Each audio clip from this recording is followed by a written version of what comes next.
is really the art and science of turning fiction into fact. Sometimes kind of real architectural life interferes with intellectual architectural life. There is no such thing as architecture. Hello everyone, this is Vikram Prakash and you are listening to Architecture Talk. Each episode we try and have a conversation with a contemporary thinker to advance the possibilities of architectural thinking, and we are hoping to continue to do that today. I'm today talking to my good friend and colleague Mark Jarzombek, a conversation that I recorded when I visited him a few weeks ago at MIT. He's currently teaching the Global History Survey, and so we decided to sit down together with a mic in front of his students and TAs and have a conversation that tracks a number of topics, but in particular the history and future of the global project, our lives and careers, and of course the future of architecture itself. I hope you enjoyed this conversation, and I hope you're staying healthy and safe and washing your hands consistently in this strange day and age of the coronavirus. Enjoy the conversation. All right, hi Mark, good to see you again. Hello Vikram, good to see you here in Cambridge. It's nice to have a conversation with an audience. I feel like I'm Jay Leno and we have a live studio audience. We do. So, you know, the TAs are going to hold up the laugh and clap placard, so please be ready to participate in the appropriate moment. Excellent. But, Mark, it's been 20 years, hasn't it? Been since we started to have our conversation about the global project. And I think it was about a little before 9/11 when the Twin Towers came down and cultural xenophobia took on with a big force in the United States that we started to do this project. But in many ways, I think the project was long brewing, wasn't it? That I'm certainly the sort of events of 9/11 gave it a big boost. But the project was long brewing. For me, it came out of thinking out of post-colonial theory, post-structuralism, sort of undoing Eurocentrism. These were all things that were big in the academy in general in the 70s and 80s when I was in grad school. That's kind of the trajectory I associated with in my specific career. In that sense, I see this as a continuation of that work. How do you see it? Well, I always thought you had the advantage because you came from India to the States, and you sort of had to travel halfway around the world in a very real way. Yes. Your biography and so yes. forth. Straight from Chandigarh to Ithaca, by the way. Yeah. I mean, the culture shock is quite profound. Still recovering, yes. And so, I mean, I was trained. My parents were my mother's Swiss, my father's Polish, European. I mean, even though there were immigrants, Europe was like, second nature. Yeah. Eurocentrism was baked in. Yeah, it was in spite of you being of Jewish extraction and having been thrown out of Europe. Yeah, exactly, all that type of stuff. So, but it was still baked in, and then I went to, architectural school in Switzerland, and, Eurocentrism was Eurocentrism, and what was the problem? There's no problem. There's no problem. That's right. Yeah, didn't even notice it. And then in the 80s, when I came to MIT to get my PhD, everyone was critiquing Eurocentrism, but no one knew what to do about it. Right. It was like, oh my God, Eurocentrism is bad. But it was like, what do you do? And one of the consequences of that was kind of area studies and retreat into areas of specialization. I mean, that was that's part right. of the problem. So the answer was area studies. You study North Africa, you study South Asia, you study Japan, or something like that, right? Yeah. And you sort of burrow into those places, and then you're safe from the charge of being a Eurocentric. Right. And so you become experts. You become an expert in these places, and you're safe, and then you're not a Eurocentric. Yeah.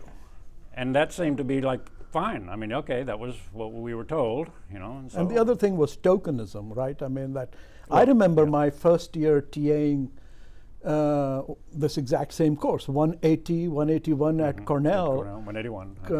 You know, a certain faculty member was my professor, and he said, "Oh, Vikram, you're from India, so you must do me a lecture on Indian architecture." So it was like, you know, about which you knew nothing. About which I knew nothing. I was a Corbusier modernism expert. Yes, exactly. Right. That's right. Yeah, the assumption is if you came from a certain place, you were supposed to know it, you know, and identify with it, and so forth like that. So there were a lot of really bad, I don't know, consequences to the critique of Eurocentrism, which were collateral consequences that people sort of didn't quite anticipate. Yeah.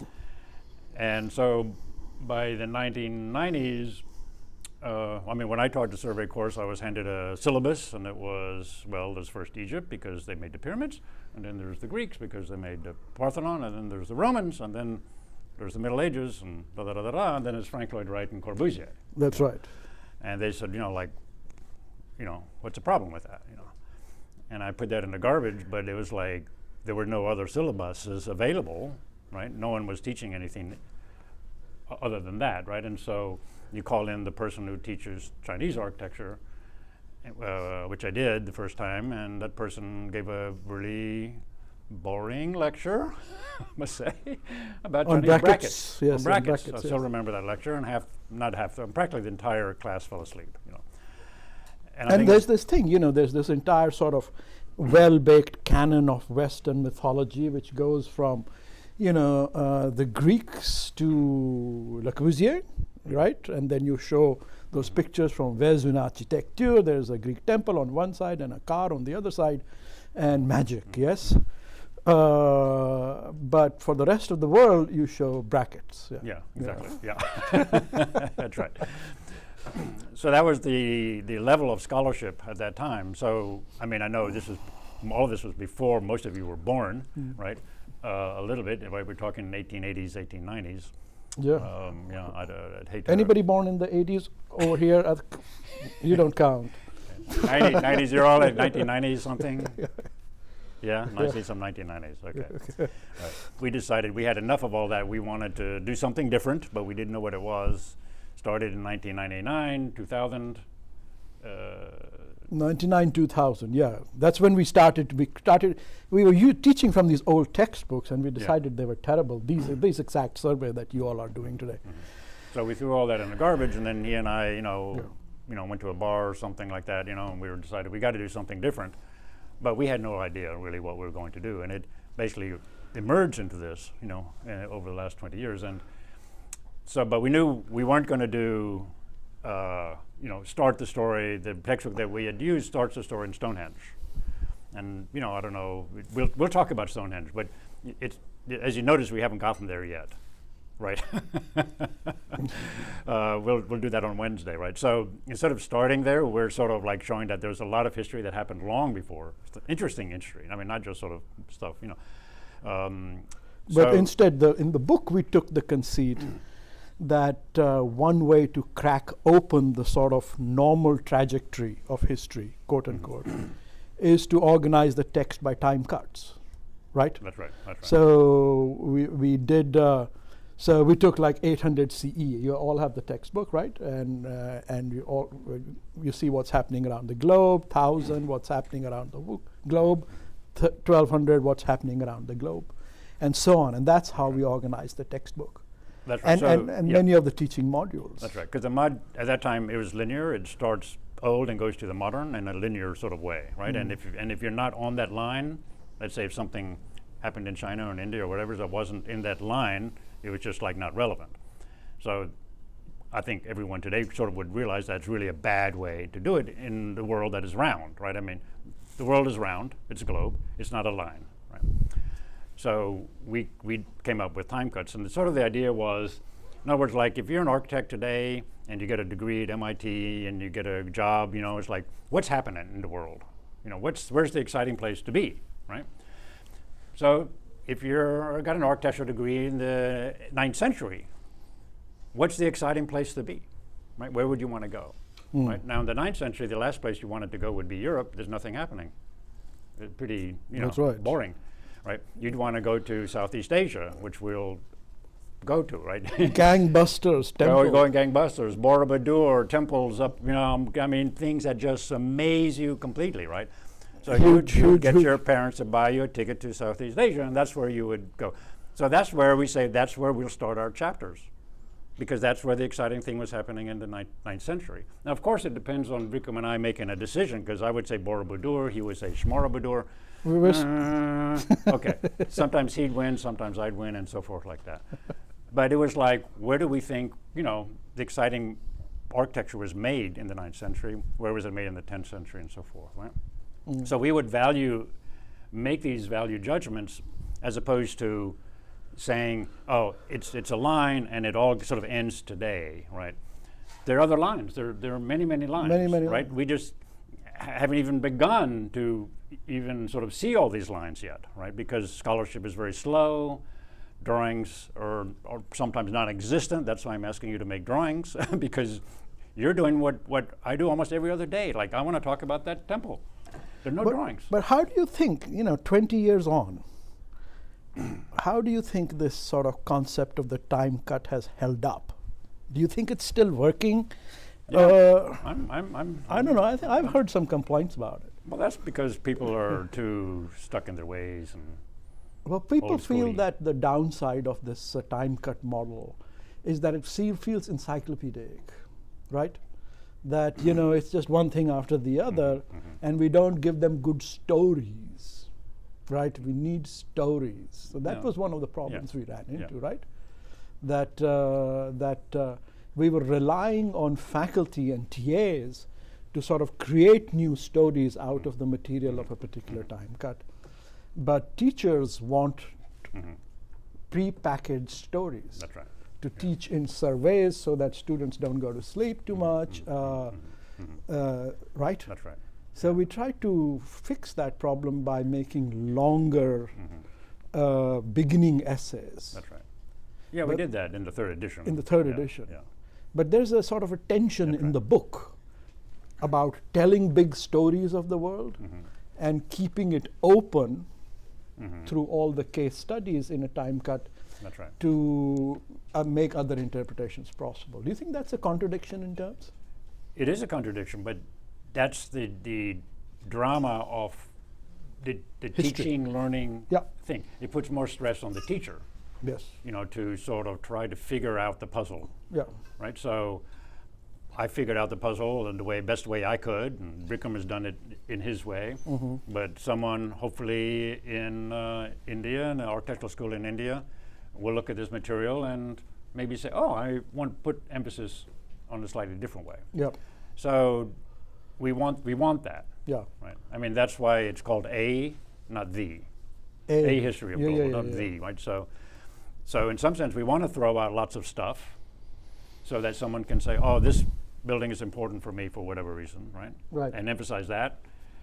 Whereas in a lecture, I might not even mention it.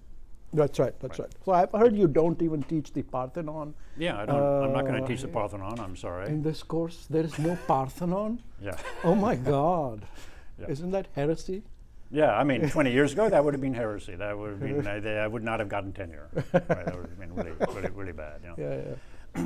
But now, my point is that it's so much interesting architecture all over the world. It really doesn't matter what you're required to teach, right? Unfortunately, MIT, no one asks me what I'm teaching, right? Because you're an old fuddy-duddy professor. No.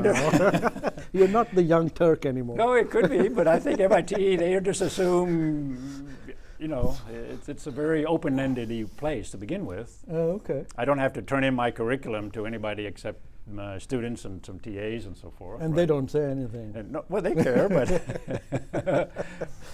but there are so many interesting buildings. The problem of teaching isn't to force certain buildings down certain throat because someone did it 30 years in a row, but rather to continuously make the project of architecture production interesting, right? And in build sort of a global ethos out of that.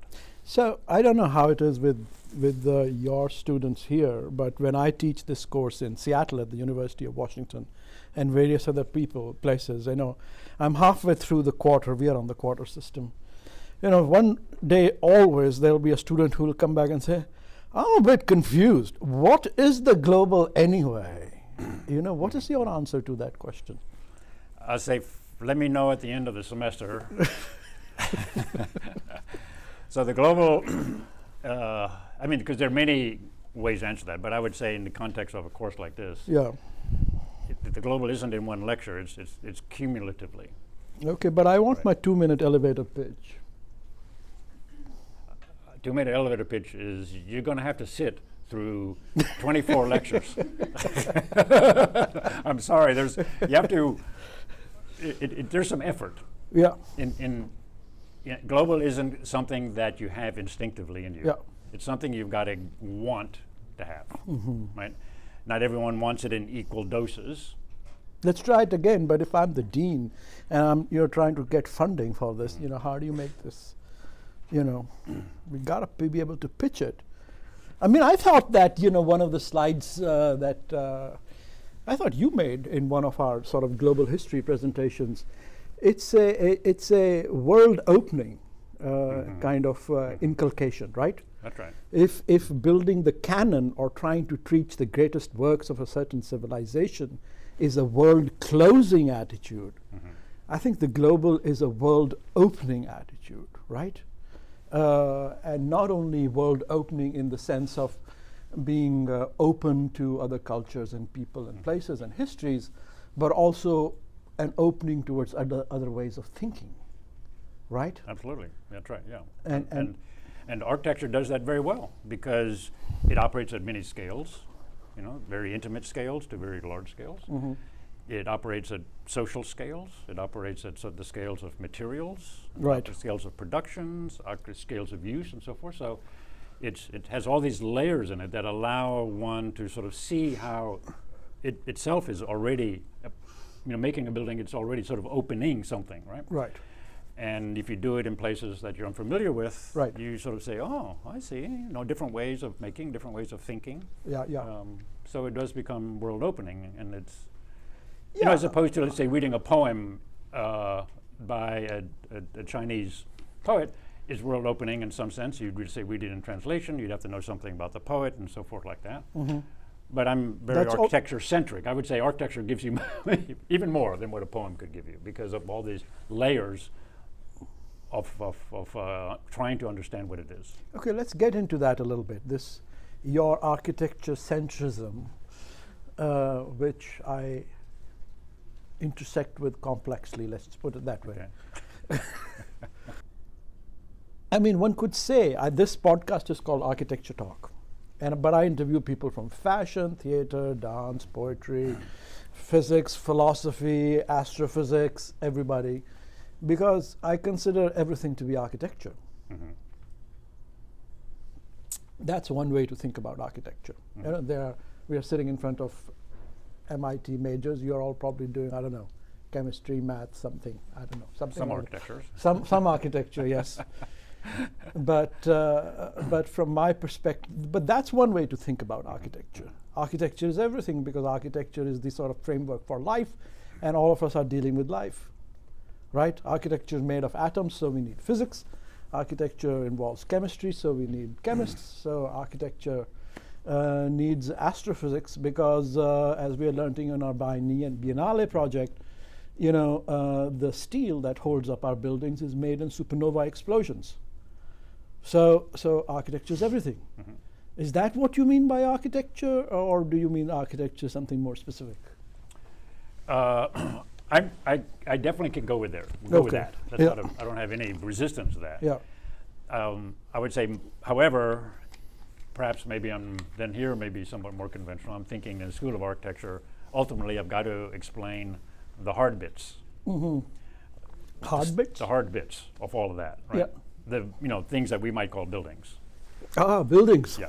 But So you I don't mean buildings locate very architecture small to b. buildings. No. Small b, which can be very broadly understood. Right? But nonetheless, some things that shape, because they're these things put together like magnets, all sorts of variety of activities, from their production to their use and so forth, right? And that end result of all that is this thing that we call architecture, right?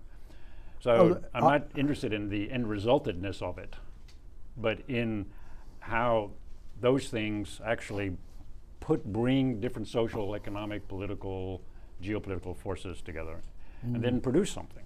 Sure. So the historian's job is to sort of go in reverse, and find those stories that sort of explain then how the thing got there, right?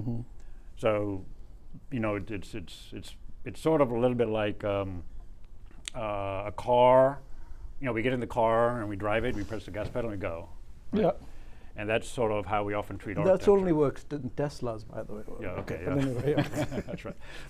But in the old days, there was something called a carburetor. Clutch, gears. Well, then there was a carburetor, which was this magical thing. Which would get flooded all the time.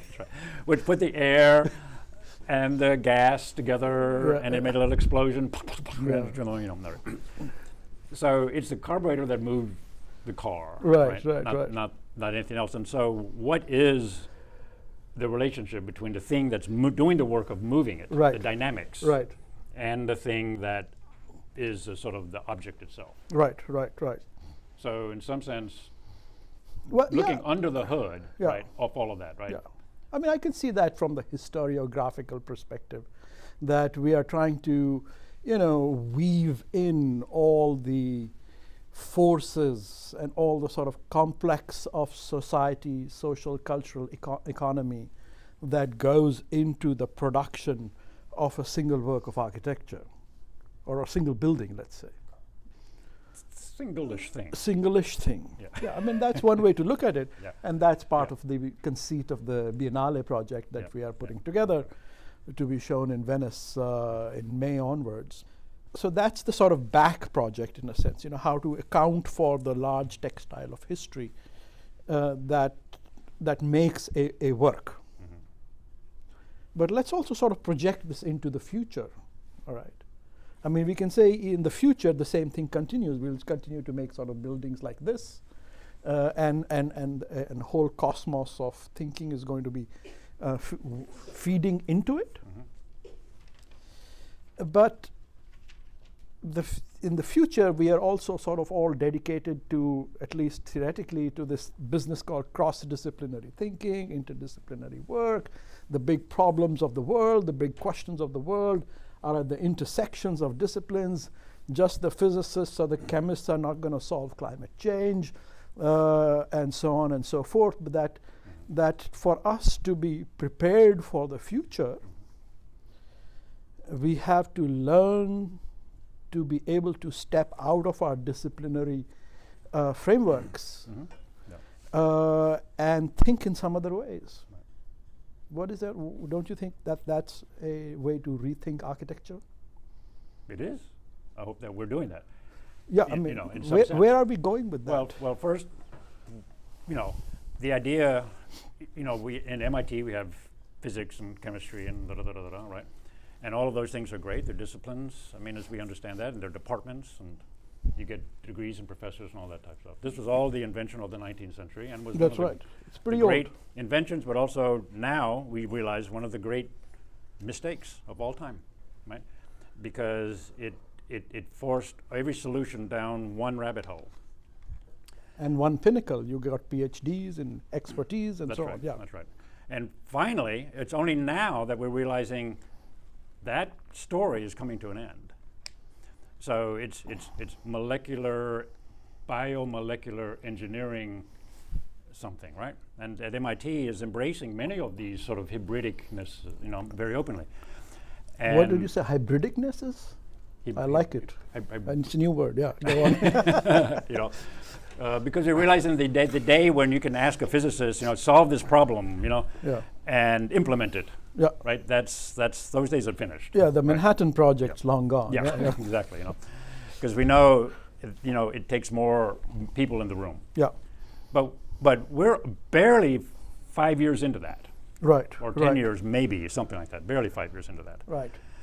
And so you're the first generation which is sort of going through, I mean, I had to unlearn the faith in being the one discipline is all you need to do in order to sort of embrace yourself in the global world, right? Your generation, I mean, we're not that far apart, but still you felt you're Barely. but you still, like I still had to struggle against that. You guys, on the other hand, right, are already sort of immersed in the shadow of the breakdown of these ideas that, architecture, when I was taught architecture, there was no doubt what it was. Yes. We all knew what architecture was. You go and make a building. That was it.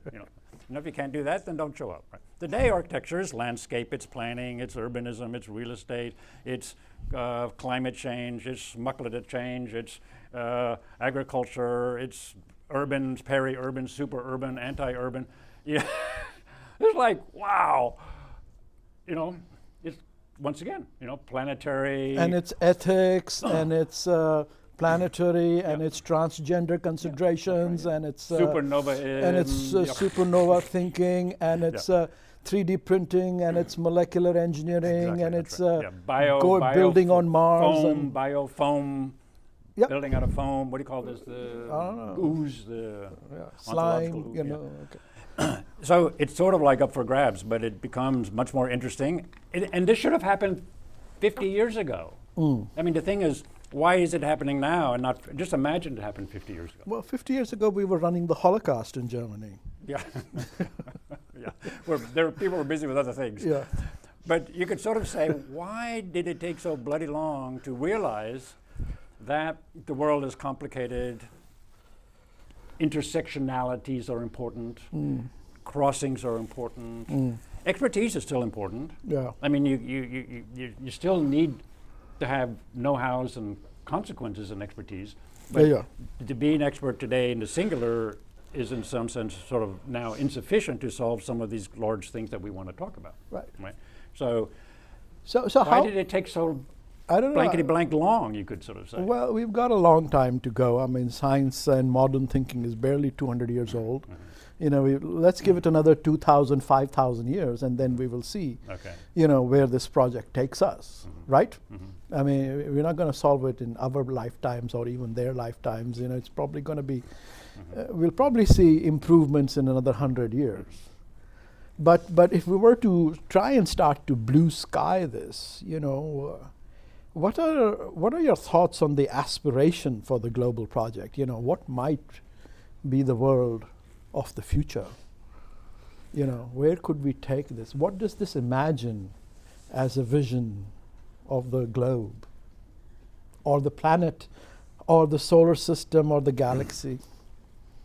Well, if we, zoom ahead into something of the future, right? I think you're philosophically, the only position is to be a fatalist, because you have to admit the fact that at the moment we're just a transitory thing on a path, the human, and you've got a set amount of time to do that. And then I mean, you and me, or all of us as humans? Us as humans, right? Humans as a species?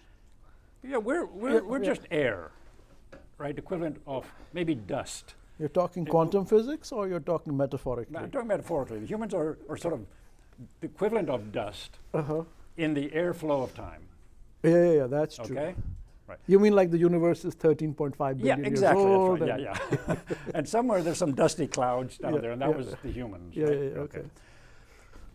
So you have to, I think, almost embrace that inconsequentiality in order to release yourself from the enforcement of some sort of ethical purity that is going to save you or solve you in some sort of mandate, sort of from heaven or mandate from somewhere, right? I mean, that's like pre-19th century sort of vision that somehow we are the culmination of something, and that we're going to deliver something, right? We're not. Yeah, we're not. I'm saying that's right. I'm But critiquing that. That's agreed. Yeah. So, but that doesn't explain like what we're going to do tomorrow in my lecture. Yeah. I mean, if we're just dust, then why are we even bothering? Yeah, that's the question. Okay, so there's a dialectic There's no dialectic. It's No, there just- is. Why bring Hegel in? No, this is I like it.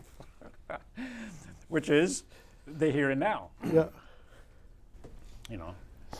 So we could just sit under the tree out there in the front yard of MIT and cross our legs and wait until we become dust. That would be the Buddhist way, yeah. Yeah, the Buddhist way, right? So that's one way. Or you can come to my lecture on Wednesday and we can keep slogging through the realities of of who we are. And I think that's extremely important to have that optimism that we as humans on the planet can begin to self-realize ourselves through history. Okay, that's Kierkegaard or something like that. Well, a little bit more Hegel probably than Okay, Kierkegaard. Kierkegaard would some- be sort of like, it would be all sad and pathological. But it's sort of a mix between Hegel and Kierkegaard. Yeah, yeah, If we're still in that's the 19th century, I'm trying to get to the 21st. I still think that there's some, that we have to, history has to mean something. Otherwise, why would we have done 20 bloody years of this stuff? Oh, so now you're asking me. Yes.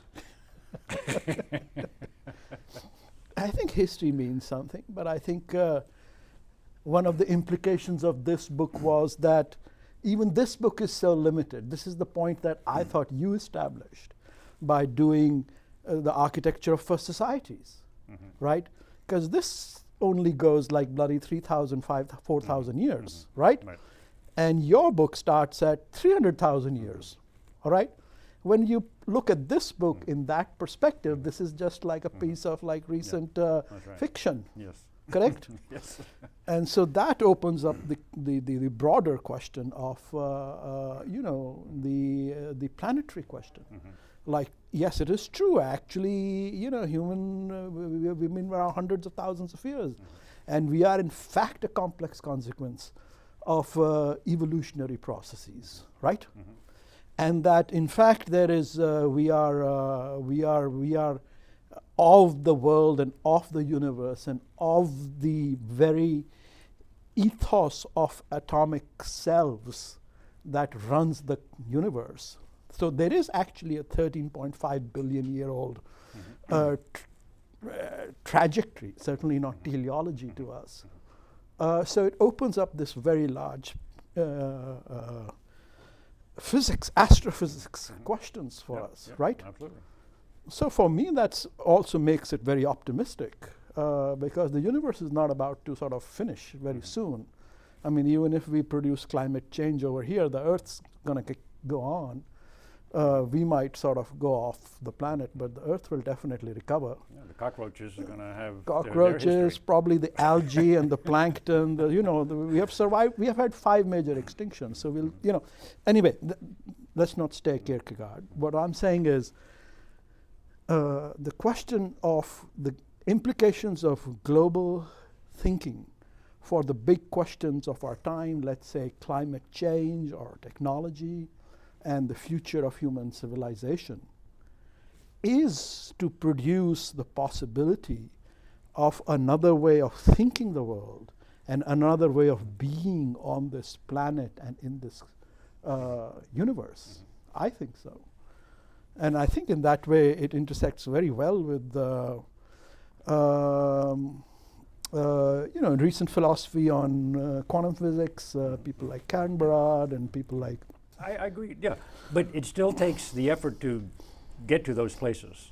In other words, you can't just sort of read a book and say, I'm there, yeah. right? So in that sense, it's sort of not philosophy as such, where you can sort of say, well, like, what's your philosophy? And I can tell you 5 lines, this is my philosophy, right? And okay, I'm done, right? As if that's some sort of baked into everything I'm doing. You got to sort of earn the right to do that, yes. to Yeah. have that perspective. Yes, right? yes. And that work, the labor, the Yeah. effort, Yeah, it comes in different ways, yeah. right? But a lot of it, I would say, in some sense, the way I see the world is like 90% of that is autodidactic.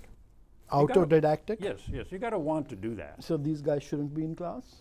They should be in class, but they have to want, I don't say want to be in this class, I would have not presume, but they have to want to know more than what they know now. Yeah. which I'm presuming this is just all of you. I'm just going to give It's you just a that. distribution requirement. Yeah, for yeah, it. yeah. Right. And if you want to know more than what you know now, Yeah. right, your arrows are already pointing in the positive trajectory.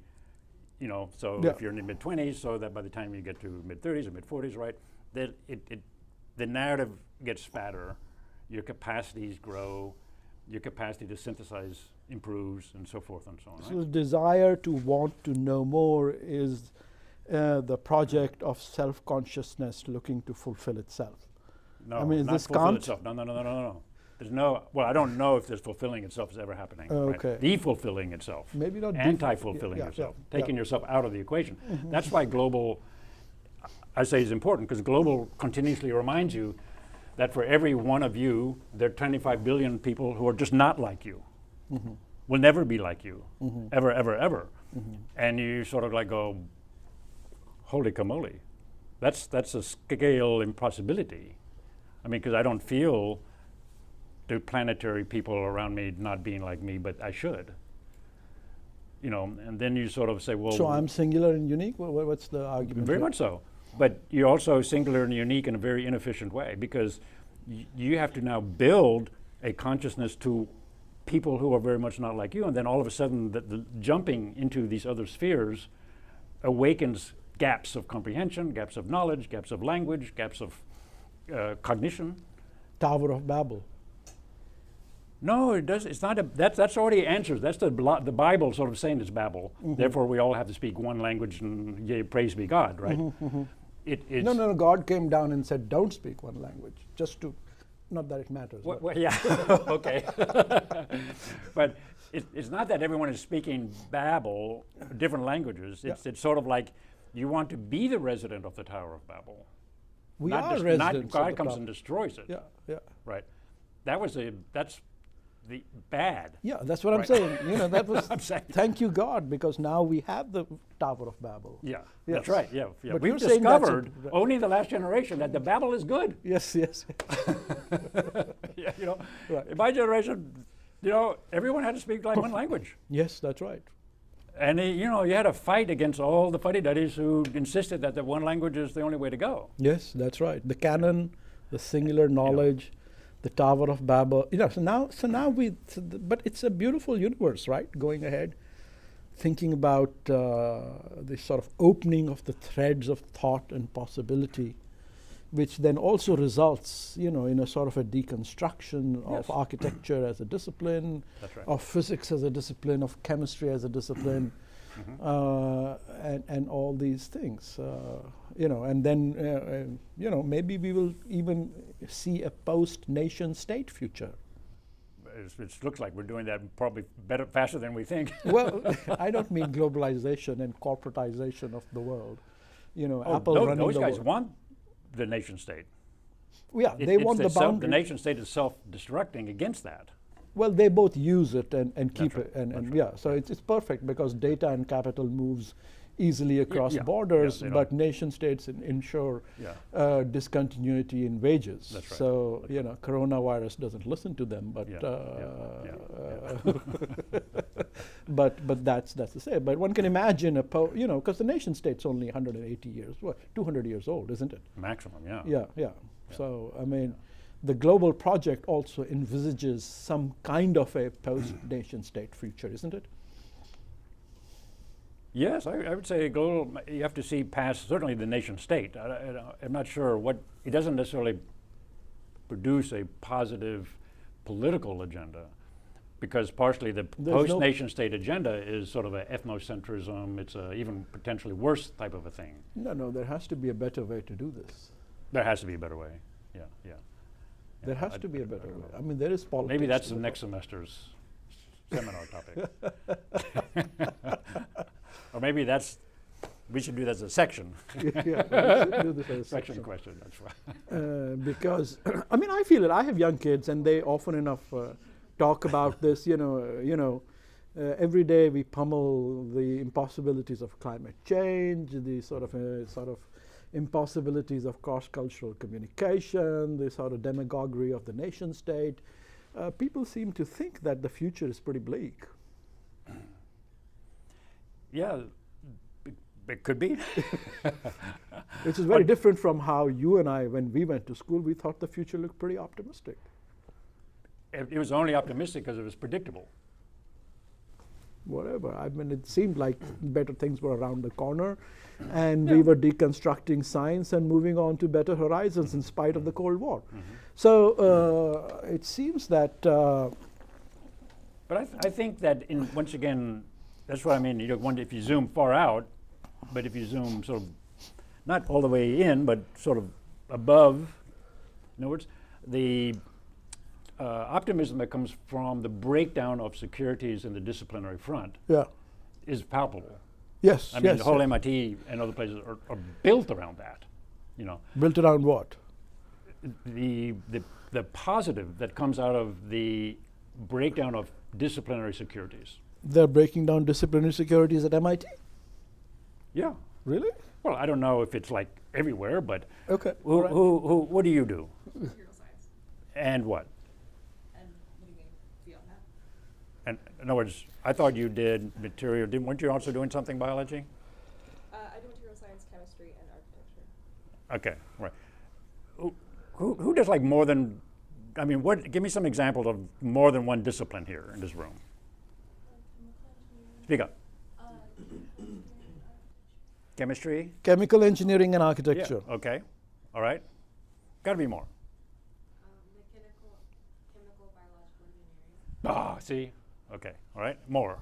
Mechanical, chemical, biological engineering. Oh. See? It's even got a name now. Yeah. I study computer science, specifically human-computer interactions. Okay. HCI. Right. Computer, say for the machine. Computer science and human-computer interaction. Okay. This is then the computer people taking over design thinking. Yeah, that's right. Yeah, that's right. Yeah, right. So you see, this, people here in the class are already moving in these ways, and for me, it's sort of like scary, right? Because I didn't have to undergo, in some sense, thinking about two disciplines. Yeah. I did that all after I got tenure. Yeah. I got tenure being a good sort of disciplinary citizen. Yeah, me too. Right? Yeah. And then it was after tenure, I can do whatever I want, obviously. Yeah. And then it was like, oh, let me move here, let me move there, let me do that, whatever. And so I did it sort of on my free will, free time. Yes. Here it's sort of happening in the context of, a pedagogical movement, pedagogical fronts, right? As opportunities for young and talented people to rethink their relationship to the future. Yep. Right. I hope that's a sense of optimism about what that can produce. I'm hopeful too. But one of the amazing things here at MIT is that the Media Lab is a product of the School of Architecture. Isn't it? It wouldn't say so. No. I know they wouldn't say so, but I'll say so. Yeah. I mean, isn't it sort of consequenced by some people in the 60s and early 70s doing crazy thinking out of architecture, wasn't it? Yes. Yeah. I mean, they saw themselves as sort of an architecture lab. Yeah. They saw themselves as an architecture lab, and now it's, of course, a powerhouse in its own right. So that is possible. Mm-hmm. Yeah. So all those things are possible, and I think that's the kind of future to think about, the future of, let's say, if not the future of life, the future of the university, let's say, is to think about it becomes all these kind of labs, fine, whatever term you want, but sort of these sort of spaces of congruity, where thinkings are hybridized, where thinkings are advanced towards producing new ways of looking at the world. Absolutely, yeah. So that's optimism. Yeah. That's what we're here for. So, building that. There's also, goes with that levels of critique. So that's, a secondary project. Right. Right. Because it's not all just like do whatever. Right. Right. Of course. So there is a disciplinarity, and there is exchanges, conversations, sharing require Right. interaction or modality that is itself builds confidence So in the these conversations. Question is, should the architectural survey, the global architectural survey, be required of all these sort of transdisciplinary majors on Absolutely. campus? Yes. Why? Because I'm architecture centric when it comes down to it. I think that architecture is a great mechanism by which we can see the world. Yeah. You know, The architecture is sort of the medium, if you will. It's like a lens, it's like a glasses. It's not the Yeah. only one, but it's Yeah. a medium that allows different layers to become into visibility. Right. You know. I mean, it is true. Architecture, in that sense, is the stage set of life. Yeah. All right. Well, we should- this is a good time for us to perhaps shift the conversation around a little bit. It's always great to talk to you, Mark, one-on-one. Yep, good.